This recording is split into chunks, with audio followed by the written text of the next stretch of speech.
We're taking a live look outside right now. Homeowners have some big concerns about the ice that's been building up on their roofs and the potential for damage.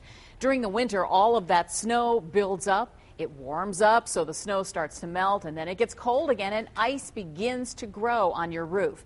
With that recent ice storm, ice can be really heavy on the roof and cause leaks. And it's heavy on the gutters as well. If you're a homeowner, chances are you have dealt with this or at least know someone who has. For what you can do to stop the problem before it starts, we go live to Power 5 meteorologist Jason Nicholas. A lot of complaints I'm hearing about this problem right now, Jason.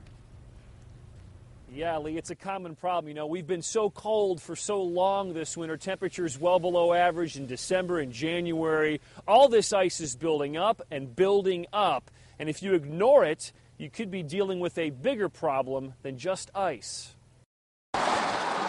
Icicles sure can be pretty to look at. The long strands of ice build up during the winter remind us of our ever-changing freeze-thaw process. But they sure can be a pain, too.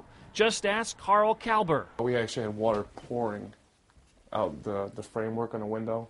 The ice damming from his gutters on the outside of his house is allowing water to pour inside. With the ice damming outside, it was actually coming within the gutter in, and it's just pouring down the drywall inside.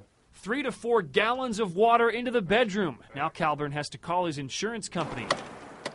All of this ice damming has kept roofers busy this winter. We've been averaging about 25 to 30 calls a week. Anthony Ducato with AMD Roofing blames poor ventilation and insulation into a home's attic and a long, cold winter. Shovel off some of the snow, cut paths into the ice to let water flow past the gutter and not into the house. Buy a roof rake and try to chip small pathways every 3 to 4 feet so water doesn't back up. You can also call a pro like Ducato or even try using a nylon.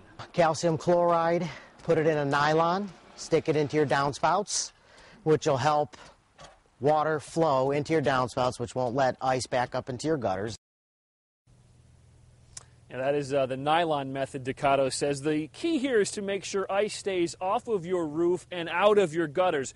Don't use salt. Instead, use calcium chloride because salt could actually damage your roof. Also, consider using heating cables right inside the gutters. And all this can be expensive, but Ducato tells me he's seen stories and heard about folks that have had water all the way down to their basements, even ceilings collapsing. So you want to avoid that. The best bet might be just to call a pro.